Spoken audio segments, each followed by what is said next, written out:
Welcome, Diecast fans. I'm Tom Spanners-Watson. And I'm Frank the Eerie Gibbs. And welcome to episode 6 of season 2. Last week we had some epic battles, not least of which was Munted doing an amazing overtake, but then unfortunately couldn't quite take down Stinger to take back his number 1 spot. But before we get to the list, let's take a look at the wannabes that are racing tonight. First up, it's Furious Firebird versus Shipwrecked, and then it's going to be Phoenix's Revenge versus Triggered. I'm still expecting big things from Triggered. He comes from Blue Line, and we know they're lightning quick, but at the moment he's just having some trouble keeping that power under control on the track. Now, somebody else that's been having trouble is Scooter Roundwell at Shipwreck, but he seems to be doing pretty well so far.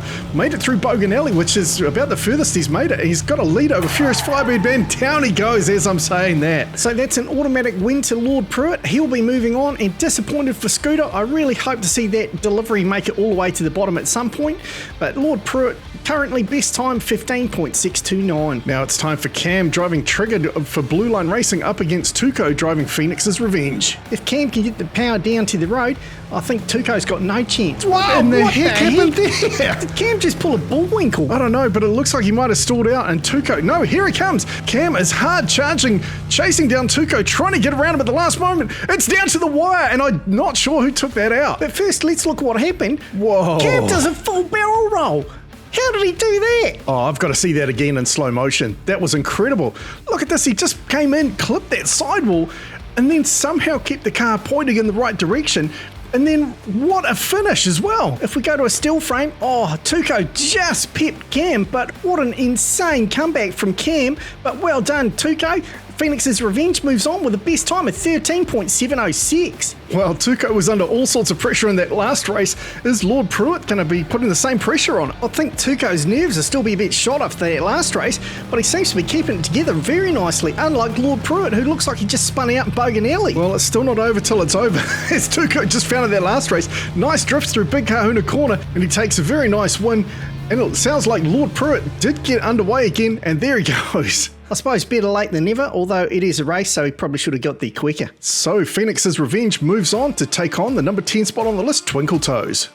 Whether you're locked out or locked up, talk to the experts, King Key Locksmiths, now in Echo City. So now it's time to get serious, and Twinkle Toes is in the danger position where he may get beaten off by Tuco. Hey, phrasing. I'm sure you know what I meant though. I'm not sure I want to know what you were thinking.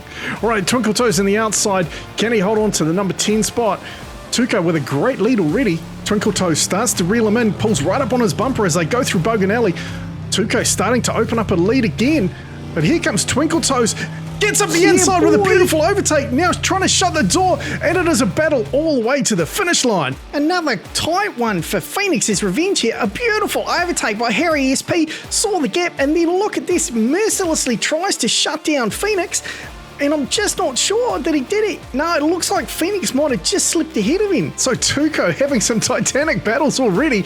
Now, did he cross the line first? We might need a different angle on that one. Let's go overhead. And crikey, takes it by an absolute whisker. But Phoenix's Revenge takes the number 10 spot, and that means we say goodbye to Twinkle Toes. Well, I mean, it's not goodbye forever. He just joins the wannabes. He's going to get another crack again in a week or two.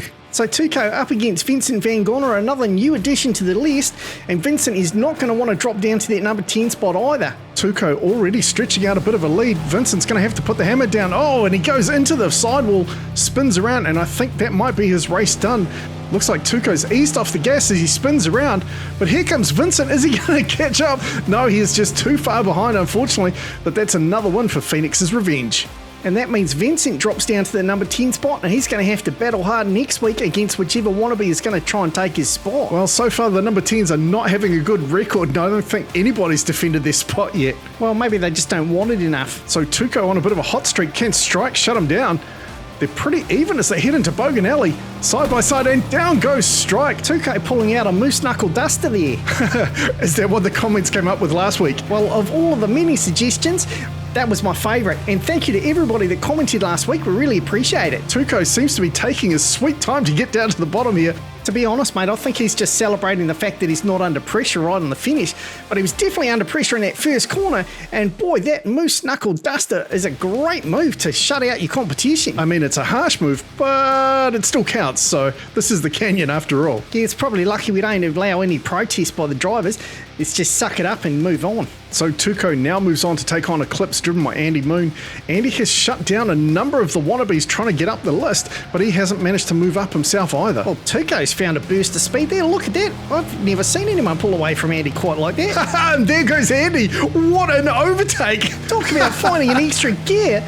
That boy is like grease lightning. Well, I've said it before, it's not over till it's over, and Andy Moon with a superb overtake there. Let's just go back and have another look. I think Tuco got a little bit cocky here, thought he'd cut to the inside of the corner, but Andy Moon, what a superb line around the outside of the second dogleg to Boganelli and just takes the win. And of course, Andy so far with the fastest time this season at 13.400. He's still just off the pace of the fastest records with Rubbertoe at 13.090, Marco Polo at 13.070, and of course Marcus Feigon with a flat 13. I wonder if we'll see anyone go sub 13 this season. Oh mate, we got some quick drivers, I certainly hope so. And I'm not sure what Nitro Poutine was doing there, but Andy is all over his bumper trying to find some space. But we've said before, the Beaver Mobile is extra wide and he holds off another challenge.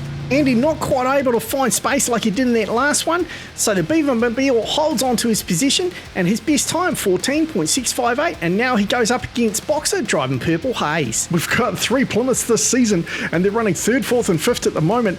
Is Beaver Mobile going to upset that and take out one of them? Well, Nitro Poutine's a pretty hardcore outlaw, and I think he's going to want to take all of them out, mate. Well, he's making short work of Boxer so far, nice and clean through Boganelli, and Boxer nowhere to be seen. If he's saving his run for a surprise overtake at the end, he better get a hustle on. Well, it's far too late for that as Beaver Mobile crosses the line, takes the win, and Boxer goes down. The old Beaver Mobile does seem to be pretty stable, and with it being so wide, it is hard for some of the competitors to get around him once he gets in front of them. So I just reckon he's got what it takes to get all the way to the top. Honestly, I'm just not sure about his top speed though.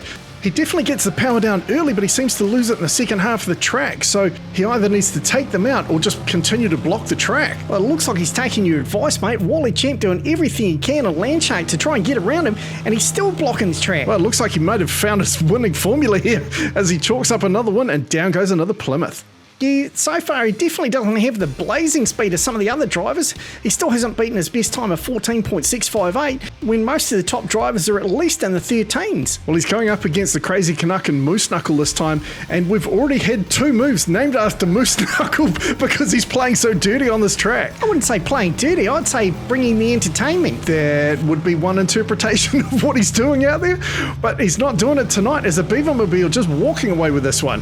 I mean, I'm with you. I would like to see him add a bit more pace to his runs, but it looks like he did pick up a bit of time than his previous time. Only slightly better at a 14.584, but at least it's moving in the right direction.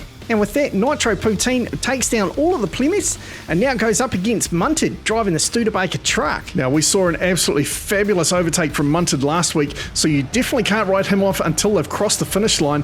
Who's it going to be in this one? Oh, I'm really torn. I'd like the Chevy to win, but I've got to back Munted. Well, really. then Sung trying to get up the inside, but the Beaver Mobile shuts the door. Munted tries again and gets shut out, and that is another win for the Beaver Mobile.